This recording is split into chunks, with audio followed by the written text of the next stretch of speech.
तर आज होतं आमच्या तुळशीचं लग्न. मग त्यासाठी पुरं अंगण वगैरे साफ करून घेतलं, पाणी वगैरे सगळीकडे मारून घेतलं आणि बघते तर ऑलरेडी ऊस आणि केळीची पानं मम्मी पप्पाने लावून ठेवलेलं.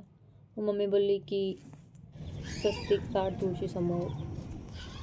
कारण माझं ड्रॉइंग वगैरे आणि पेंटिंग खूप छान आहे. पण अशा वेळी काय होते मला तेच कळत नाही. दरवेळी नेमकं ह्याच टाईमला का गणते माझं ड्रॉइंग.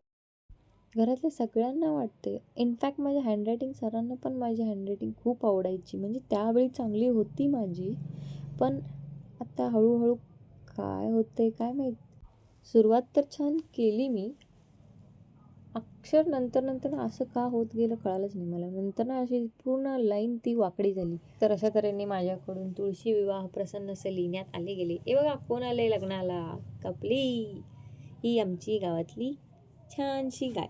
हिला आम्ही कपली म्हणतोय सगळीच. लास्टला बघितली पण ती. आता मी रांगोळी काढालो. तर पटापटा रांगोळी काढून घेतलो कारण उशीर झालेला ऑलरेडी. मग मम्मीने ऑलरेडी पूजेसाठी लागणारं सामान काढून ठेवलेलं. मग ते घेऊन मी भटजींना दिले. मग असंच लांबून पण व्हिडिओ घेतला. नंतर स्वामीजी आली. मग पूजा वगैरे करून घेतली त्यांनी. चिंच वगैरे ठेवता येत होतं त्याने. जे तुळशीच्या लग्नासाठी लागते ते सगळे सामान मॅन्डेटरी होतं. आणि हे प्रसाद तर कंपल्सरी असतंच. चुरमुरी, गूळ आणि खोबरं. आता कृष्णाची पूजा होत आहे. मग कृष्णाजीची मूर्ती ठेवली.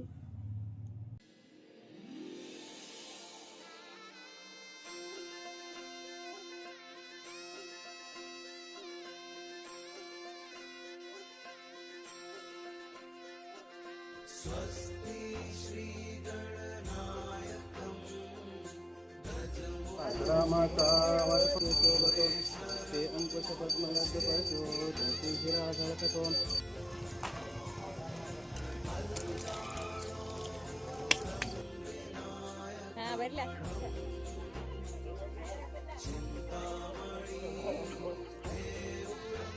आणि अशा तऱ्हेने लग्नासाठी खूप पाहुणे मंडळी आले पण होते.